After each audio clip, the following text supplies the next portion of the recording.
scenarios. We're an earthquake country, so it could be a seismic event, it could be flooding, it could be the pandemic that we're facing today. Then also we spent time outlining what vital documents we need access to. We then instructed staff to really make sure they have access on their own devices to these documents, but we also went through, since this time, a comprehensive effort at an electronic document management system, which now is available remotely to make sure we have the information we need to continue work. We've done a lot of scenario planning for different scenarios and things like succession planning, who our key vendors are, trying to establish $0 vendor contracts in case of an emergency, and overall identifying all the resources needed for response and recovery. And so, as I mentioned, we're a large organization that's had different forms in different departments, but that's kind of in a nutshell of what our plans look like. There are lots of moving pieces, right? Yes. Karen, do you want to go ahead and share what you have done? Sure. We're probably the simplest of all because we're a small consulting firm. There's only 5 of us, essentially full-time, and a couple of part-timers. And we have both public and private clients. Often we work for other civil engineering firms. But what we've done traditionally viewed it as more so what happens if myself as the owner is no longer available. And so we have folks in a plan to deal with that issue. But then what this has really prompted is more so what happens if we're an issue like a pandemic. We already have been working with staff remotely, and we knew that was something that would work well. We have moved to having all of our documents online, electronic also. One thing we didn't anticipate, though, is when employees would be working remotely, that they may have other people in their homes working remotely. So find that a lot of our software takes a lot of bandwidth. So we've had a couple employees whose family members have been complaining perhaps about their computer use for our work, but that's been more so the issue of looking at that concern about how do we keep making sure we have our clients taken care of. Because we're so small too, we do try to make sure that everyone has somebody that pretty much backs them up or is trained to deal with their issues, and someone that can pretty much deal with their concerns. We also have relationships with other smaller firms too, and even larger firms, that if we really find ourselves in a bind that someone's not available for a period of time, that way we can reach out to another firm to help us with some of those issues to make sure our clients hopefully receive their work and view it seamlessly from our part, even though we're maybe facing some challenges internally. Awesome. It sounds like you're doing a lot of work to make sure that the client comes first, right? You got it. Yep. Awesome. Terry, do you want to go ahead and share some of the things that you're doing? Sure. So we are a little larger than Karen. So we have around 1,800 people throughout the country. And the reason we developed the business continuity plan back in 2006 through 8 was because of hurricanes. So we had the hurricanes in the Florida coast and in the Texas coast that were wiping offices out. They were coming through Alabama, they were coming through Mississippi, and we had issues with power outages in offices. So we said, let's develop a business continuity plan that would be able to address them. And so we addressed 6 major functions to say, here's what could happen in a consulting firm that you would need business continuity. And they include deaths, as Karen just described, by accident, by an exec or a group of employees. We have a workplace violence plan for, an intruder in the workplace. What do you do about that? We have a severe weather plan, that's hurricanes. We don't have earthquakes, but Elizabeth, we do have an office in Vegas, so we'll have to deal with earthquakes soon. We have a negative news plan. Say, one of your key employees comes up and ends up on a pedophile list. What are you going to do when you have that? That was part of our plan. We have obviously bomb threats and substance threats because the anthrax threat was hot back in those days. And then last but not least, the computer virus and invasion threat. And you'll notice of all those things that we have, what don't we have? And we don't have a pandemic plan because we never anticipated that every office would be in a teleworking environment. We always envisioned 1 or 2 would be. And again, if it's a hurricane in Florida and it's on the west coast of Florida and you have people in Tampa and you have the ability to get them to Fort Lauderdale, which is across Alligator Alley, you would be able to get them there. and be able to work, but not in a pandemic scenario because all the offices were closed. So we did that, looking for things. We have formal manuals. People have practice. We have a call list where everybody has a assigned person to call in any one of those situations I just described. And then once a year, we do a drill. So we'll have a intruder workplace, somebody come into the workplace with a gun. We'll have somebody, wipe out an executive team, and then we practice that. What we didn't practice was this pandemic. And so we've learned about teleworking. We've learned about Zoom licenses, Skype licenses, team licenses. We've learned about virtual desktops for our large data users. They can't do what we're doing today if they're using 2 gig versus a data, as Karen described. You can't do it across a normal thing. Virtual desktops allow you to do that. And we also learned that we're out of control with respect to if governments shut down their business, of whom they're our clients. We struggle to say, we had PennDOT turned down their construction program and said, we will do no construction in Pennsylvania from whatever the date was. The Governor Wolf put that out. And that's very impactful for the business. So when we create these teleworking environments, there are certain people that can and certain people that can't. So if you're a technician doing a utility hole, you cannot telework that. And so you have to address, you're going to have a piece of your population who can't telework and a piece that can. And we're fortunate because we have a bunch of field folks that only one operation has been shut down, and that's Pennsylvania, but the other DOTs have kept their offices open. If we were in Washington State, we'd have the same issue because they shut their construction program down a week ago. Wow. Yeah, it's one of those things no one would ever think that this is the situation that we would be in. But that brings up the next question is, what have you done to adjust to this specific situation? Terry, you kind of talked about that, but Elizabeth, how have you changed or altered any of your policies? Well, I think the biggest gap that we had is, as a large public agency that provides direct service to the public, we didn't really have telecommuting as part of our day-to-day business. As Terry shared, we have a large portion of our workforce that can't telework, but many that potentially could have. And so we really went from nothing to full telecommuting in a period of weeks. But what that involved is our IT department made a heroic effort on taking the systems that were already deployed in a small scale remote login, a direct remote login, and expanded it for basically our entire office staff. We had to develop a temporary emergency telecommute policy just to make sure people were clear on understanding and how telecommuting would work. We rolled this out in a systematic way so that it really scaled and was doable. There were some bumps in the way with technology, but we got that working. On our field front, a challenge was sort of emerging restrictions with what shelter in place meant in the counties we serve and how it changed. The most recent order issued on the 31st here really limited how people work, access for people and construction. So we are systematically shutting down our construction jobs. We're identifying what's critical infrastructure and has to keep going.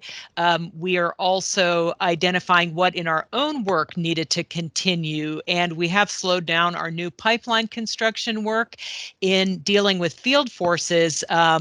In particular, we have critical staff like treatment plant and power plant operators that need special licensing. We've isolated those people, meaning, people aren't supposed to go to their workplace to prevent cross-contamination. We're also developing from field forces teams in a sort of standby reserve where some people are on and some people are off to preserve people's health and then ability to respond to emergencies. And these are all new things that have been developed over the last few weeks. And in all of our planning and business continuity, we didn't have that framework fully developed.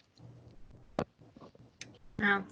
Karen, do you want to speak a little bit about what you all have done to change some of your processes for this specific situation? Yes. Again, we're a small group, so we're pretty nimble, and obviously we can respond very quickly to employee issues. One thing I noticed and we've started doing is using our internal, using it internally, our conference line to have daily calls at least once, maybe twice a day to deal with staff. I realize when staff is off in remote locations, they start feeling pretty isolated. And so it's good to basically have a team meeting on a regular basis and keep people kind of engaged and make sure everyone knows what we're doing and working all together, because we have some young people, and I think for younger people, this is a different experience. I mean, many of us have gone through 9/11, and this isn't quite like 9/11, but still we've gone through national issues. For young folks, this is pretty different, and mostly for older folks, but they really, I think, need that connection with folks. So that's one thing we've been trying to make sure that we're still staying connected, if nothing else, by our conference calls on a regular basis. Yeah, absolutely. Tara, I know you kind of talked a little bit about things that you've done to change your process. Is there anything that you'd like to add as far as processes that you've had to change specifically for the pandemic? Well, yeah, one process that we did change that, so most of our even Elizabeth and, we have a paid time off group where you have people that take time off for vacation or funerals or this or that. And so we had a paid time off. And again, typically we found that we had to relax that with respect to allowing people to go what I call in the negative, so that they have an accrued paid time off. But again, we said we're going to let everybody go up to -80. Because knowing full well that we had some people who couldn't telecommute, we would at least make sure that they had 2 weeks of paid time off. If they had none, many of our people keep a balance so that it's not there. So we had to change our paid time off policy to allow people to go in the negative, anticipating that work shutdowns may occur in the public sector, which is important. And the second piece I touched on is that for your large data users, we had to go to a virtual desktop environment, which basically allowed those large data users to use the impact of what I call to be the HAL 2000 from the 2001 vernacular. That HAL 2000 still functions, but it can function off their desktop at home without using their computing capacity. Mm-hmm. Yeah, that's a huge element, right? Is that technology piece. So that kind of brings us to a question that's in the chat box. And again, as everyone's listening, if there's anything that you'd like to add, feel free to unmute yourself and add it to the conversation. But also questions are really welcome. So if you would like to ask a question, please go ahead and put it in the chat box, and I'll read those out for everyone. So this question is, again, kind of along that same vein, is, how do you make a quick backup plan for your employees teleworking? So maybe, specifically for teleworking, Terry, you just kind of talked about it, but do you want to elaborate a little bit more about teleworking and kind of the technology piece that you've really had to think about? Sure. So easy for me to say is that 80% of our workforce was in a laptop environment. So laptop environment enables telework. We don't allow people to connect from their personal computers into our network because of virus issues. So we had 80% of the people covered. When we saw this pandemic coming, we told the people, the 20% who have desktops, to get those desktops out of the office and take them home.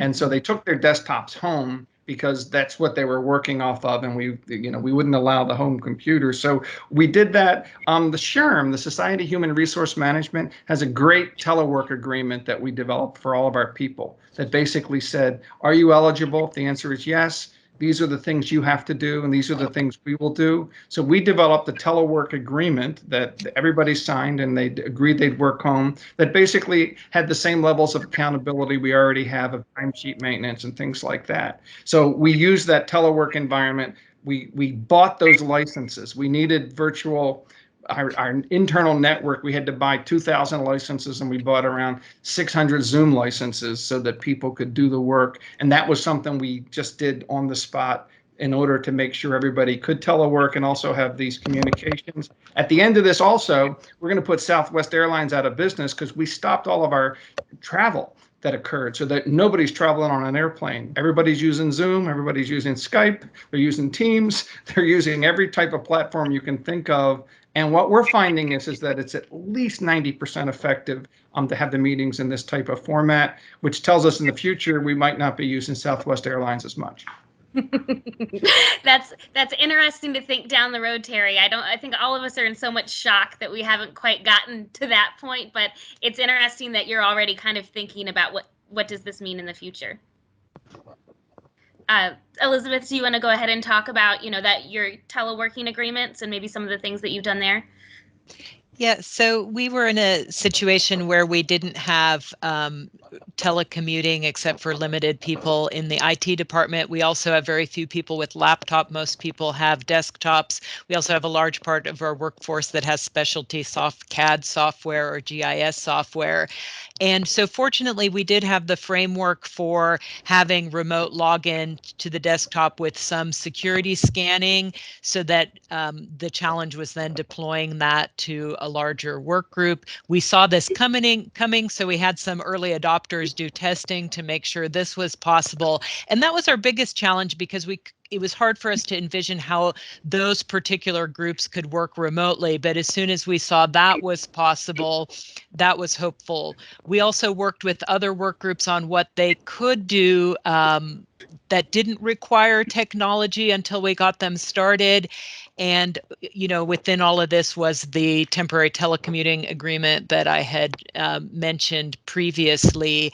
And it was great to see people rise to the occasion to really make it work. A lot of supervisors, they're the ones in the staff know specifically what they're doing. So they worked out plans to make sure to keep critical work going, what they would work, how they would work together, how they would coordinate. We were fortunate, too, that apparently we were, as an organization, going to launch Microsoft 365. And so MS Teams was almost ready to go. So our IT group got that out the door. And this made it possible for us to connect with each other daily and for meetings, no matter where we are. Awesome. And Karen, what are some of the things that you're doing with telework? Well, again, we had tried previously anyways, and we do use a remote call-in system or remote system for our computer system as it is. So it was pretty easy to have people doing that, and they've already have done it. Again, the biggest issue for us is when they started finding that other people in their household were also working remotely and trying to share some of their in-home computer issues. But yes, having remote access is just a godsend, I think, for everyone's uses for computer systems. Yeah. Now, it's interesting listening to others talk a little bit about, some of the challenges. When you have a larger staff, it's certainly some of the things that maybe even we as a smaller company should be implementing in terms of agreements and other things that people maybe should be using for working from home. So I appreciate hearing others' thoughts. Yeah, it's always good to hear what other people are doing, right? Definitely. So here's another great question. What type of flexible work schedules are you accommodating, given many families with children at home, which I think you had kind of talked about that a little bit, Karen, a lot of full households out there. So there's a lot of different unique situations. What are some of the things that you all are doing to accommodate those families? Terry, I guess, do you want to go ahead and start? Yeah, sure. Hey, I just had a phone call with my mentee, and again, what we defined is we said a work day starts at 12 midnight and ends at the next day at midnight. And thus, where you get your work hours in is your business. It's not as if you have to be there 8 to 5. So we didn't define core hours. We defined what it was. My mentee I was just talking to earlier to this call, and his wife works, he works, and he has a 4-year-old at home. And so the idea of, somebody has to watch the 4-year-old, somebody has to work, and then somebody else, then they're figuring out where to do their work. They basically have a 20-hour workday between the two of them when you count the watching the 4-year-old in there. And so you just give them flexibility on times. Obviously, when you do meetings like we're doing today, there are some fixed times when you do things, but we give them the flexibility that those times don't have to be 8 to 5. It can be 12 midnight to 11:59 p.m. the following day. It's great to hear. Elizabeth, do you want to go ahead and share some of the things that you're doing to accommodate families? Yes. So first and foremost, we were concerned about the safety of our employees. We have leave programs for sick leave and vacation, and people were allowed to take that freely. The district also established a sick leave advance program similar to what Terry had described. And apparently the federal government is providing some aid that we're navigating and will roll out to employees. As a public employer with a unionized workforce, we have some limitations on work structure. So mainly leave was a mechanism to allow for flexibility. We did have people in exactly that situation where everyone's home and they're competing with bandwidth and resources. We did provide loaner computer equipment to people so that they could set that up independently. We did also have folks, we are considered an essential business, so are to keep working. Some staff elected to be in the office. And so here we just make sure and implement CDC recommendations of social distancing and hygiene for surfaces to make sure that people that come in and choose to come in are safe. Yeah, absolutely. Karen, what are some of the things that you're doing to work with families? Yeah, flexibility is really the key, that you just have to recognize that this is a different kind of time and just different families have different needs. And so we have, for example, like I mentioned, we try to have a daily call-in, but that's not till noon. And so we've been doing that, for example. Terry mentioned about the negative PTO. We actually have done that for one person, negative PTO too, because of some of those issues. I ended up changing my work week. My payroll person kept saying, if they work over 40 hours in a week, they got to get paid extra. So I changed the work week to end on Sunday instead of Friday. And basically that allows people to make up things on the weekend if in fact that's better for them to do that for their work week. So just some of those things that make things simpler for folks, and just being attentive. And again, we're fairly nimble, so if that's not working, we can usually change our policies too. Yeah, that's great. So here's another question referring to backup employee roles. For example, employee A got sick. How you will have a quick backup plan for employee A tasks and responsibilities to designate them to employee B. So again, I think the situation that I've, heard is, God forbid someone gets sick, or, maybe they have a family member pass, what are some of the things that you can do there? Elizabeth, do you want to start off?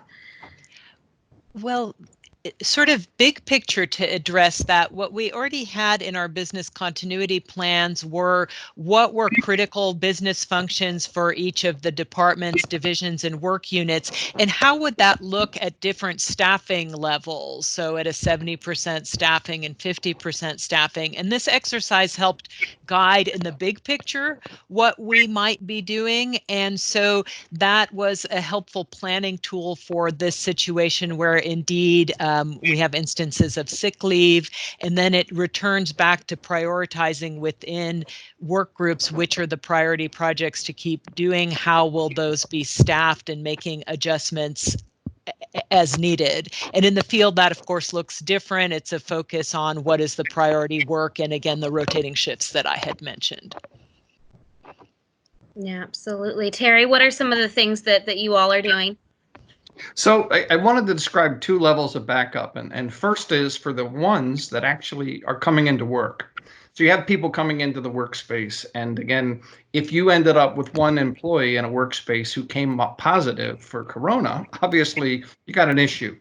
Other people not feeling safe, what are you going to do, et cetera, et cetera. So the first thing we did is we split up that in-office environment and split them into teams and said, you can come in 1 week, but next week they come in. You come in this week. And so we had 2 sets of teams, so you'd have that backup done. Now that's only for the folks that are coming into the office, which for us represents around 20% of our workforce. What we've done for the backup associated with what you described is that for every one of our project managers and up, we actually have a list of who are their replacements should they win the lotto and end up going to Tahiti's margaritas. So we have a list of people saying if somebody is not going to be there, this is the people, these are the people that are behind them.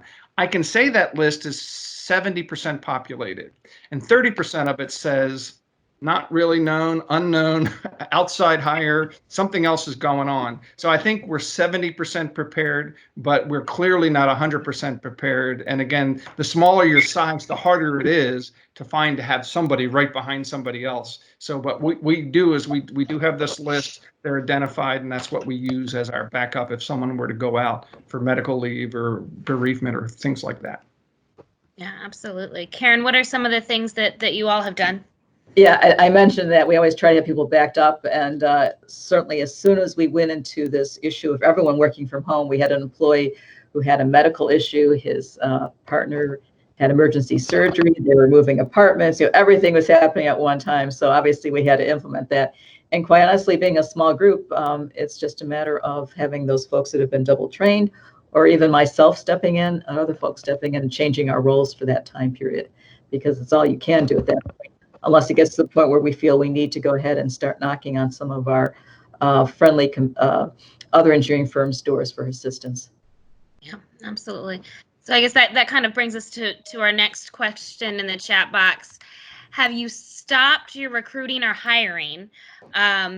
This individual says, we were in the midst of looking for people to fill specific staff needs and are now wondering how to continue that process, or if we stop, when to start again. So, definitely a lot there, whether it's filling previous positions or looking to add more. Elizabeth, do you want to talk about what you all are doing? Yes, so this situation for us has continued to evolve week by week, and we always have a lot of recruitments in progress. However, in light of the most recent shelter-in-place order, it's my understanding that we have stopped recruitments unless they're identified as critical recruitments. We do have some challenges. I mean, we could hold video interviews. We do have testing for some of our jobs, and so we didn't think of a feasible way to implement that at this time. So in the big picture, we've suspended hiring, and that will change when the shelter-in-place orders change, but critical needs will be addressed by our HR group. Yeah, absolutely. Terry, what about you all?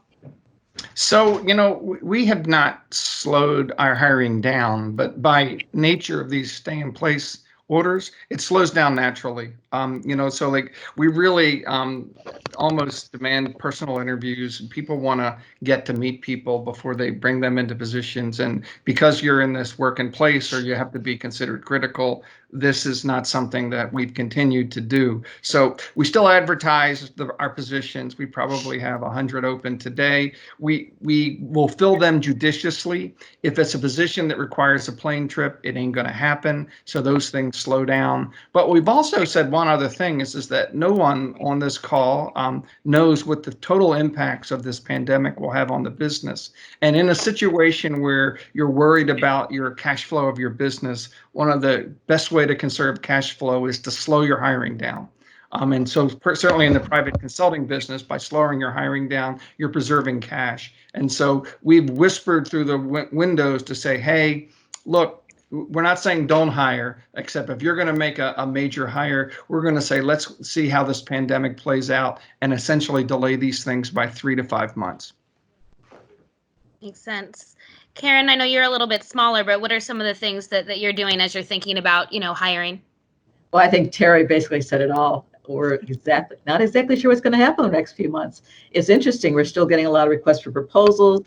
We have interviews that with government agency for projects with them, which is intriguing because we're going to be doing those remotely. So that's going to be interesting. I never really have done a interview remotely before.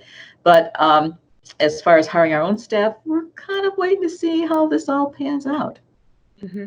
Absolutely. So you kind of touched on something that the question in the chat box definitely addresses is have you experienced any slowdown in processing on payments from clients, and how does that reflect on maintaining employee levels, which we've already kind of touched on that, but if impacted, have you started layoffs or furloughs? Elizabeth, is that something you want to talk about? So that looks a little bit different in the public agency structure.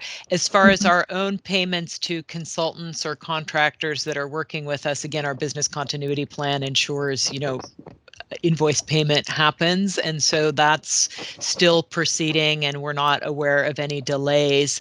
We are concerned this is going to have a big impact on our ratepayers. Many people are losing jobs, facing challenges. East Bay Mud has suspended water turnoffs during this time to ensure that everyone has a safe source of water supply. We have yet to see how this is going to impact us in the long term. It could have an impact on our ratepayers and our customers. Yeah, absolutely. Karen, do you want to talk about some of the things that you're working through? Yes. And again, being a small organization, we're finding that probably our billing process is the one that's hurting a little bit, because the person who in our organization did that is probably the most sensitive to what's going on right now and not coming in the office. And we found it's been a hard item to do remotely. So I'm the only person right now, for example, that is coming in the office on a regular basis. So that's a challenge that I've got to face. And again, hoping that our clients, both public and private, pay on a timely basis is another issue. So it's the typical cash flow problem that Terry referred to, that just hopefully we're going to be able to keep those invoices going on a timely basis, but also more importantly, perhaps seeing people pay us on a timely basis. Yeah. Terry, do you want to talk about that? Well, sure. Recognizing that in the private sector, it's a 90-day cycle. It's 30 days to get a bill out, 60 days to collect it. So the question really can be answered better 90 days from now. Today, we have not seen any impacts. But I do want to, again, dispel at least a myth that cash flow does not dictate, in a private sector world, hires and layoffs. It's not a cash flow issue for us.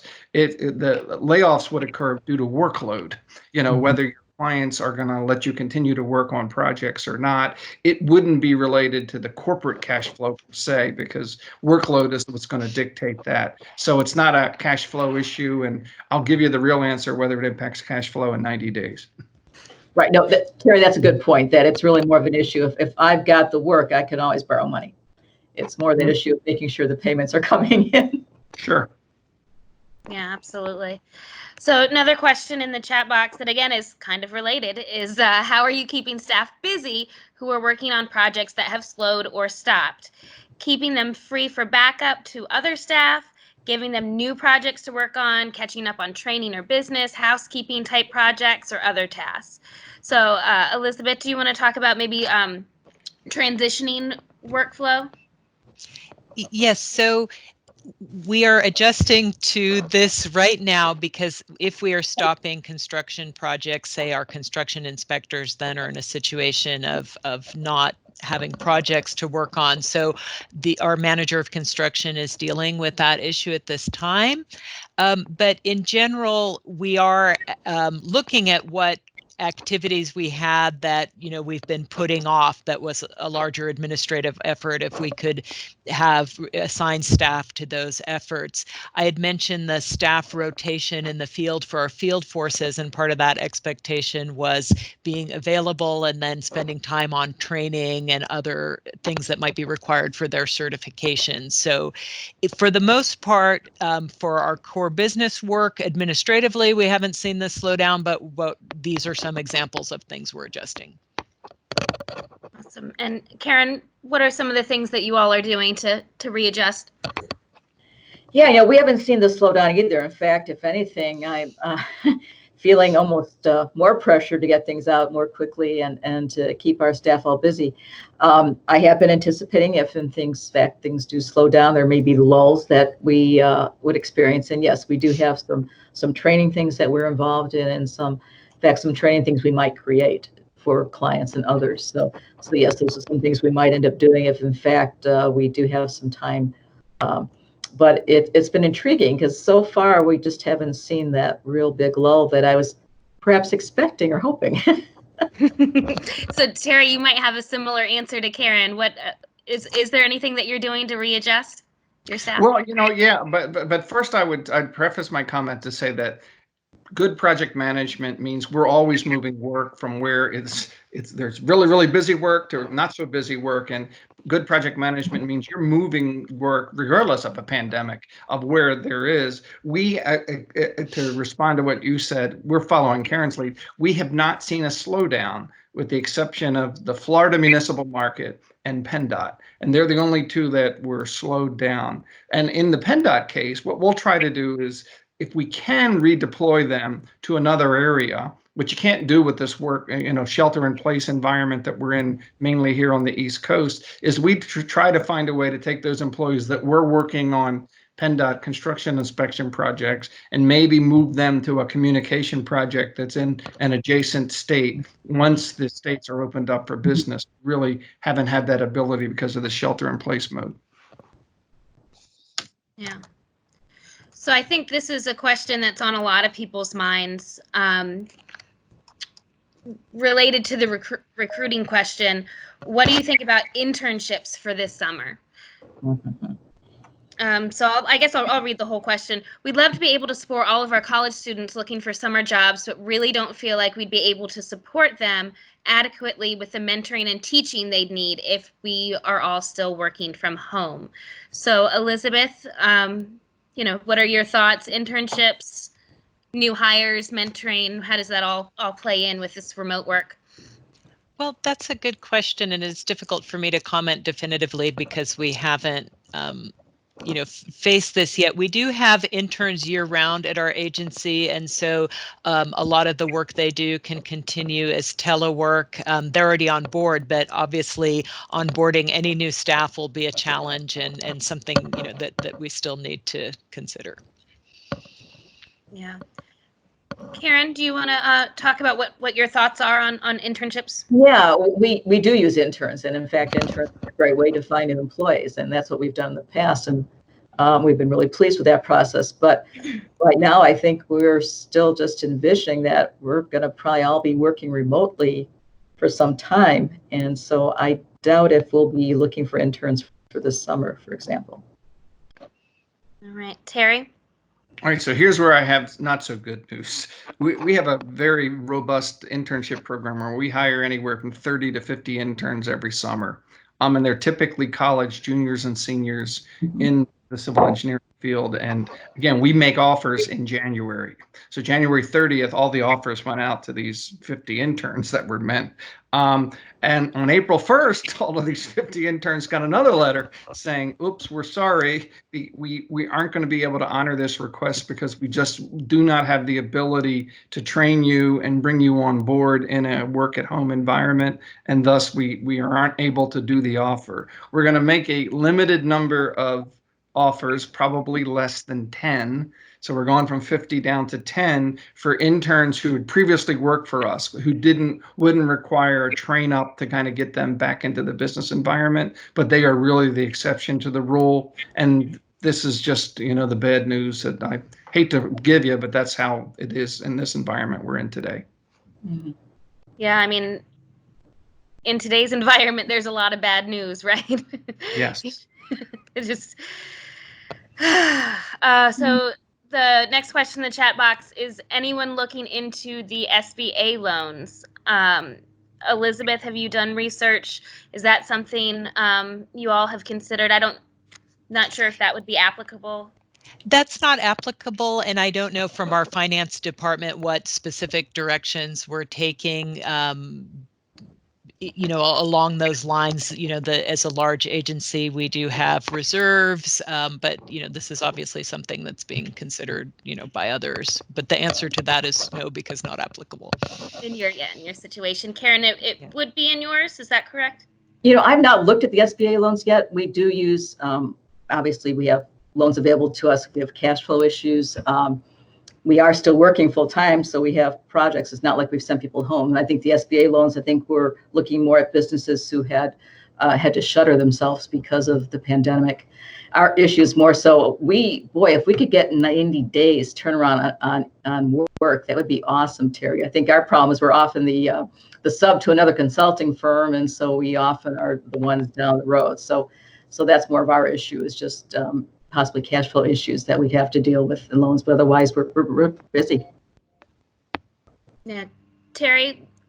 Well, see, we're not a small business, so I'll say not applicable. But again, we are doing something that the government in the CARES Act, there is a 401k relief plan, which allows larger loans to be taken against the 401k plans. It allows larger hardships to be taken against the 401k plans, that basically you have to demonstrate that you either have COVID, your family has COVID in it, or you're taking care of a family member that has COVID in it. And in those three scenarios, there's some relaxation of retirement lending that's done out of people's 401k accounts that will clearly take advantage of if we get into people into that situation.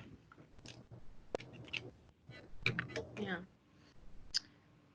So it looks like it's 3:45 at this point. I want to remind everyone that if they want to go ahead and add any questions in the chat box, we probably have time for maybe one or two more. Are there any other questions?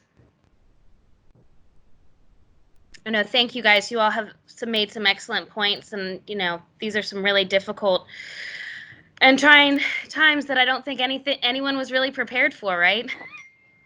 Well, hey, there's one thing that people are prepared for that I wanted to bring up, and again, it's part of the software platforms that we use in the engineering sector. And they include Revit, the AutoCAD version Revit, and they include ProjectWise on the Bentley version. The use of those collaborative softwares, which tend to be done in the cloud, made life easier during this pandemic, because these were not stored on people's desktops. They were work's always being done in the cloud. It's a collaborative environment. And again, those software platforms, though they're very data intensive, have proven to be a real help in this work at home environment. That's an excellent point, Terry. So I'm not seeing any more questions, but I do have a comment. Thank you for your time and commentary. I know everyone's really appreciative of listening to what you all have had to say. We really appreciate on short notice you all coming together to share some of your expertise with us. Do we want to go ahead and wrap up and do some final thoughts? Elizabeth, do you want to go ahead and share with us maybe, moving forward in 2020, what are some of the things that you're looking to do and accomplish? Well, as I've shared on the business continuity front, this is something our organization has been doing for quite some time. And this is the largest incident where we've put this into practice. And it was good to see that our tools were actually a great foundation for response at this time. So as with anything, we will use lessons learned to shape that planning. We do think this will have a longer term impact on how we work. The fact that we went from minimal telework to teleworking, that this provides us more flexibility in how we work and hopefully more benefit and options for employees. Yeah, absolutely. So there is one last question that I think we have time to address, and I think this is almost the question of the hour, if you will, for a lot of civil engineers. Is there any advice for young civil engineers who are looking for jobs during the pandemic? Recent graduates is something that comes to mind. Do you all want to share any thoughts about that before we wrap up? Terry? Well, again, I think I gave away that powder on my last answer. If I'm a young engineer, I should have some abilities to work in BIM models that are collaborative. The two that are in my industry, and I think Karen's too, are Revit and ProjectWise. And those environments, those skills are great to have coming out of school that's there. And then my second piece of advice for young engineers is that if you show that you are flexible, that you have some level of flexibility, you're much more employable than people who are inflexible. And again, having some level of flexibility and choosing your work environment, where your work location is important. And those that have those technical skills are going to achieve faster. Absolutely. Karen, do you have similar thoughts? Anything else to add to that? I guess what I would add to that is that, or building on what Terry said, really, if you've got some time on your hands, and I have a student who's in college at home, my house, so I recognize what his life has been changed, is just to maybe use that time to go ahead and build some additional skills, to go out and even maybe get some additional certifications. There's a lot of certifications you can get online. Terry and I are both involved with Institute of Sustainable Infrastructure, and people were able to get their ENVSPs online. there's a lot of things they can do as students that are not too expensive that they can help train themselves. And boy, they sure look a lot better on paper by the time we can finally start interviewing them and having them come in the office. Yeah, absolutely. Elizabeth?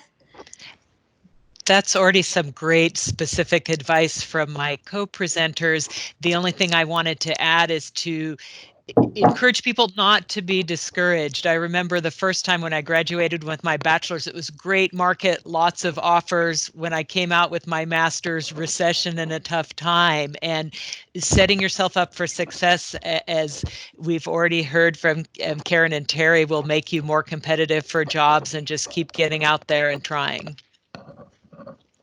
Yeah, absolutely. That's some great advice. And I know everyone on the phone probably really appreciates your thoughts on that. But to wrap up again, Terry, do you want to share any final thoughts? Yeah, I think we've hit a new age. As I went over my little plan and said we didn't have pandemic in there, we had every other thing that could bad happen because it always happened before. And so you have this, what Bill Wallace would call non-stationarity, that we always plan for what happened before. And, so we do floodplain analysis based on what floods happened before. And then lo and behold, we have 2 500-year floods in Houston, and all that stuff goes out the door. That ditto the same thing with, I'm going to say, planning of the continuity planning, in that we don't know what the next crisis is. If we did, we would have planned for it. We didn't know this pandemic was occurring. But at the end of the day, after you revise all of the things that Elizabeth and I and Karen do, what we'd like to do is that think about what an office hoteling environment is going to be in the future, so that you look at a future office environment, and if telework is proven to be as efficient and as effective as it can be, you might not need one office space per person. You might need one office space for 2 people because they might telework and they might telecommute, so that when you're looking at your space requirements in the future, the idea of telework has to re-enter into the equation. And that's good and bad. I think it's good with respect to there will be less need for office space. It's bad in that this hoteling concept is totally new with respect to how do we manage around that? Who gets the office during the prime hours and who gets it in the non-prime hours? And what happens if they're both there on the same day? What do you do? So it's a challenge, but I think it'll be a challenge for the better. And that, hey, we're going to get through this. And, once we get through these peaks and we get out of working in our home, we'll get back to work as normal. But I think normal will be slightly changed. And I know the younger generation will easily adapt to it. Yeah, absolutely. Great thoughts, Terry. Great things to think about in the future. Karen, do you have any final thoughts to share with us? Sure. It appears from even my co-presenters that we are all busy, that our lives are maybe different because we're working at home, but boy, we're still immersed in work. There's a lot of people in our country and in our communities that are no longer working, and this is a tough time for them. So I think we just have to be very sensitive to that, and very sensitive what the rest of the world is going through right now, and how we can support them. Just building on Terry's future of the telecommuting, I do have one employee who is theoretically working out of the house that does sneak into the office at night because he misses the office. So that recognition that we are people that are social people, it'll be interesting how that evolves during this time period. So thank you. Absolutely. Thank you, Karen. Elizabeth, do you want to share your final thoughts with us as well? I know you shared a little previously, but if you have anything else you'd like to share with us.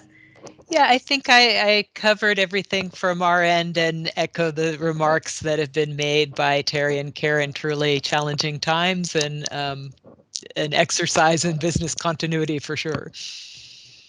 Absolutely. Well, thank you all for taking the time to share your thoughts with us today. We really, really appreciate your time in being here and being able to share all your expertise and wisdom on this subject. So thank you again. And we'll be go ahead and sharing out this recording later on today with everyone. So thank you. Thank you.